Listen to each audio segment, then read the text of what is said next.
replace the headliner. So I looked everywhere. I went to 4 different auto parts stores, and the 5th one was the charm. I finally got the actual headliner adhesive. You don't want to use anything else, basically, because I tried 3 different adhesives and they did not do anything. This, however, is doing great. I already have most of it dry, it's done, but the other side here, I didn't have enough fabric, and you're supposed to keep pressure on it, so I couldn't keep pressure on it while adding fabric to it, if that makes any sense. So this morning I went ahead and finished up this area over here. That's why there's just wood and piled things on top, keeping the pressure, you know? Oh, I installed my DC to DC charger, so let me go show you what's going on with that. So at first I wanted it to come over here and kind of chill out in the back area over there. But then I realized that I would like this to be a dedicated space for my vinyl records, and you know, my record player, my speakers, everything is gonna live over here, and I wanted as much room as possible for that stuff rather than the DC to DC. We are also going to be removing this entire mechanism and replacing it with an actual door handle that locks on both the inside and outside, which will be connected to these points that will drill into the floor and into the ceiling, and just allow me to have, you know, the bus effect with the doors, but we'll be able to have a more secure, more locked area. And I'll clear up this space up here for said vinyl area. So that's super cool. I'm very excited about that. And as you can tell, I also finished the matting up here. It was basically cut out before. I just didn't take off the tape and install it because there was this area up here that wasn't even with my flooring. And when you step out of the driver's seat, you kind of step here first. So my foot was going down and up at the same time, and I did not like that. So finally figured out a way. I did like 3 different layers of 1/2-inch plywood to get it to where I wanted. And yes, I could have gotten some framing done, but the 2x2s were too big and I didn't want to go buy 1x whatevers to do this project. So in the end, I just used what I had and it worked out. So that's all that matters. And yeah, it looks pretty darn nice. I love it. It's kind of bulging up at here on these points because there are little bracket things underneath here, but it's not that important because again, this will be kind of built over for my vinyl collection. Over here is where we decided to put the actual DC to DC charger. I did get a 40 amp, and I'm trying to think. This is going to be the output side. Am I correct? I can't see. Yeah, output.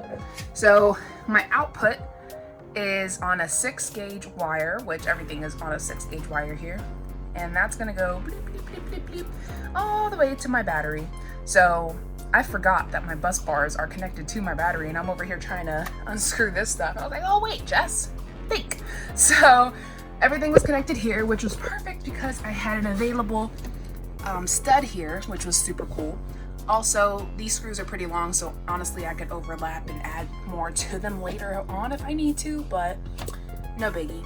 Then while I was messing with the system, I did turn it off. So make sure if you're doing anything to your electric, turn off the battery and anything, just so you don't have live wires and, you know, shock yourself a little bit. Let's not do that. So the whole system is down still because I have some more wiring to do, but I just wanted to go through the basics. So your output is going to your house battery, then your input is going to go to your actual bus battery. Now my positive wire is going into a 50 amp fuse. Got it on Amazon. It's actually really cool. I like the design, but these wires are going to be going across and up. And while I was drilling holes for these, I actually ended up cutting the wire that was going to my puck lights. So I had to get some connectors and cut that area that was kind of melted and stripped, and went ahead and connected it again. Now I feel a lot better about that. You never want to see the wire through things. As you can see, it's these 2 no wait, where am I at? It's these 2 wires going all the way down. La la la la la la la. Going through here. And I ended up having them kind of higher up because they just kept getting tangled in all the other wires and it was really upsetting me. I had to rewire like one time, but still it was annoying. Then they kind of go into here. I put them through this top hole again just to keep them out of the way of all these other wires. Then they have their own little dip here. They come out here, and then I was able to fish them through all of this, which was super awesome. And then they come down here. I opened this up and unscrewed it, and so the wires could fit. They go down here. And then I did have a hole that was there before from this whole setup. There was a bar that actually went over there, and there was already a hole, an existing hole, so I just reused that hole for one of the wires, and then I made another one for the other wire. And that square was from where I cut it before, but I'm nowhere near the hole, so yeah, that's just a fun little open square. The holes end up coming out here. I was a little worried about having it so close to the tire, but I'm gonna go ahead and get some zip ties and kind of just push them against these cord things over here. And what these are lines to the heater that is no longer in the back of the bus, so it should be safe, won't be hot, won't melt or anything like that. I was also worried about finding where they were going to go without being melted or being next to things that are moving or hot, so I'll go ahead and show you where they ended up being. I also need to fix this. This is literally how I open up my hood, and it's pretty jank, not gonna lie. And there you are. So these are the actual wires that are coming through, and as you can see, they're not really touching anything crazy, and it's actually a very short distance. So I got 50-foot wire, and I ended up with probably like, I don't know, 3 to 4 feet left, which was super cool. So I'm glad that I went with the longer wire because it was cheaper, and I did end up needing the extra length. So always go bigger, and yeah, it'll save you in the long run. But these are going to be connected to the battery. They are not right now because we were trying to figure out how we wanted to wire them. We're going to ask Gary over there and see what he thinks. He's a diesel mechanic. He actually installed my starter, which I will go over in just a moment. But yeah, so the positive will most likely go on this little, like, where is it? This little dude hickey thingy. This is a ground, or not a ground, a kind of like a bus bar basically for the battery in the front. So that'll be used for that. And then the negative, we'll just ground it somewhere inside of here, but we didn't want to connect it directly to the battery, but that's what we got going on. So as soon as that's connected and we get a small wire to go to the ignition panel, then we'll be good. And what I mean by that is this 16 gauge wire here needs to go inside of this green doohickey thingy right here, and it's going to go inside the D plus, and that will go to some type of ignition fuse or panel area where the bus, only when the bus is turned on, this will turn on and start charging batteries. That way it's not draining anything or, you know, working on its own. It should only work when the bus is turned on. Also note, the 5th little thing here is pushed forward because I have a seal lead acid battery, so that means my setting should be on number 5. Just a little heads up on that. And yeah, that's basically how I installed it. I mean, it was nothing different from installing the rest of these components. So basic tools that you'll need. I got 6 gauge terminals along with, I don't think I bought anything else actually, along just with the wire, 6 gauge wire from Amazon. Then I already had the heat shrink. I already had the fuse from before. And I actually have an extra fuse if you need it, you know, I'll send it over. But yeah, that was basically it. It was a really quick install, super fun. Not really, I messed up a lot, but it's fine. And after reading the instructions, we went ahead and pushed on 1, 2, and 4 and left 3 towards the wall.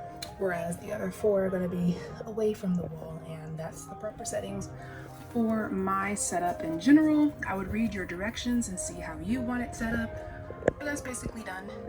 The other thing I wanted to go over was the starter. So my bus has not been working for basically a month. Like, the starter is just not my friend. I don't know what happened. It just will not catch. Anytime we turn the ignition, the solenoids just aren't connecting for some reason. So I got the new starter from the bus place or whatever, and it was still shot, still not working. I got stranded at work. I don't know if I told you guys this, but I got stranded at work, had to get it towed by the bus company. Then they brought it back to their place. I go pick it up and there's a freaking dog inside, and it started right up. So we were gonna clean it and get it all nice and good to go. So we bring it back over to Gary's house and he looks through everything and we get the bus started again and it's fine. Works for about 2 days, then it's out again.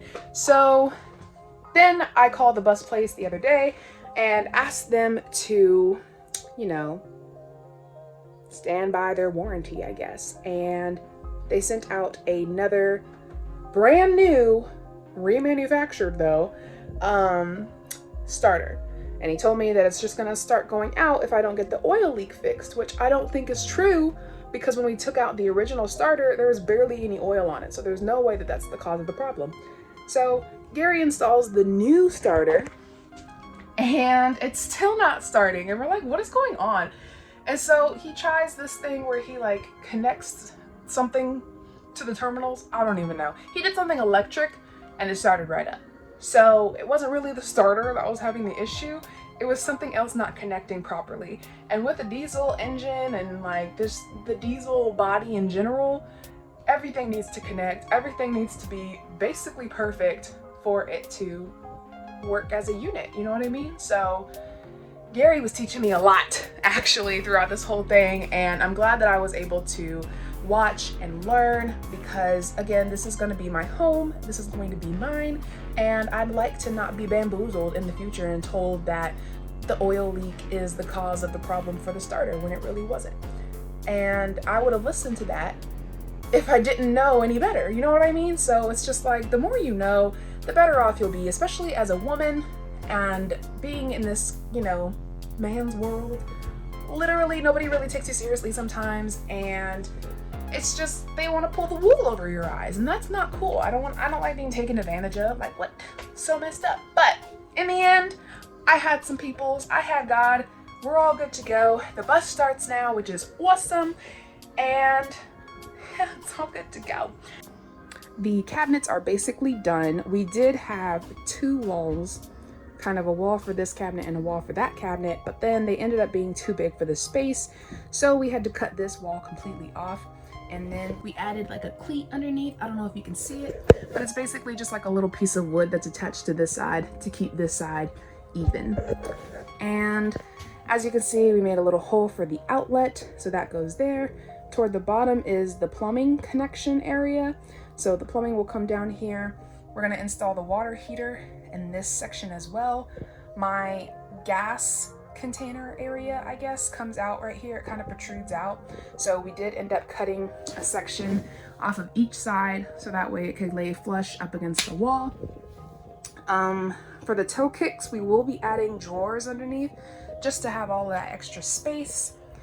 This is where my oven will be going, which is super cool. I did end up buying this heat barrier stuff, but look how small this roll is. Tell me who the hell. What is that? Like, it doesn't even, it literally just covers the bottom. And what I was trying to do was get enough to cover this side, and the bottom. But again, we have to test out the oven to see what parts are the hottest and if I need to take this back or not. So figuring that out, then finally clean the shower out as well. And hopefully we can get that walled up.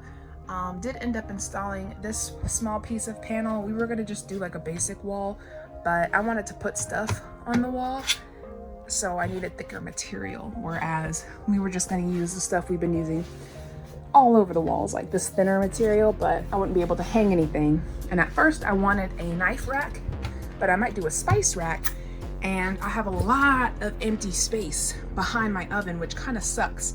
in such a small space, you need as much as possible. So I ended up deciding that we're gonna put a insert for knives up here. That way they can go straight down, stay out of the way, and I don't have to worry about them falling off the wall or anything like that. And the space is utilized. So boom, boom, boom, win for everybody. Also, in the time that my bus was broken down, it was parked underneath a tree, a very shaded tree, which barely touched the sun, and also the leaves were falling because it's fall, and it was just all over my solar panels. So my solar panels are connected in series, meaning if even one panel is shaded, it affects the rest of them. So if both panels are shaded, it really affected it. So my battery definitely never went above like 52% the entire time that it was out. I had to turn everything off in here, which kind of sucked because I wanted my fridge to run as long as possible just so I can get a feel of how cold it gets, how long it stays that way, how much energy it's drawing, and for how long or whatever. I wanted to, you know, calculate all of that, and I couldn't. So now that the bus has been moved, we kind of towed it next to the tool shed area and worked on it that way because it needed to be on a flat surface for us to work on the bus. And now that it starts up and it's good to go, we can move it. But I really like the position it's in right now. Plus, I finally have sunlight coming in and it's hitting it. So my battery was at like 89% yesterday, which was lit. But I started using the inverter and I turned the fridge back on, and that kind of dropped it down to like 77%. So I thought to myself, I was going to get solar panels later on anyway. Let me just check to see how much they are, because I bought my 2 solar panels for $200. Then the price went up to $235, and I was like, dang, bro. So I kind of held off even longer, and that was fine. So I checked them the other day, and they were $180. I was like, yeah. So of course I went ahead and purchased them. So they'll be here on Tuesday. Then the brackets will be here on Wednesday, and hopefully we can have 400 watts up in here. That was my dream system. Initially, I wanted 4 solar panels at 100 watts each. Then I wanted the 40 amp MPPT controller, check. The 2000 watt inverter, a check. And the 200 amp hour battery, check. So now my dream system is coming together. I'm super excited. It should be a really easy connection. Again, I'm gonna connect in series because I read on the actual Renogy website that that's best for an MPPT controller system. And it's also just more beneficial in my opinion because of the energy current and having it all be the same. And I don't know, just the more I read about it, I was like, oh yeah, that's me. But you can definitely read about it yourself on their website. I'll probably link it below for you, and it'll tell you the benefits of parallel series and parallel series. So you could do both. But yes, I'll also go over some purchases I made the other day with you. We needed 6 elbows to go with our plumbing system, so hopefully we can get that done today. So I bought a 5-pack and then an extra one. And then we did get some copper lining for the stove, and hopefully we can get the propane set up as well. But that's about all that you've missed on Build a Bus Nation, because we're almost there. I can feel it.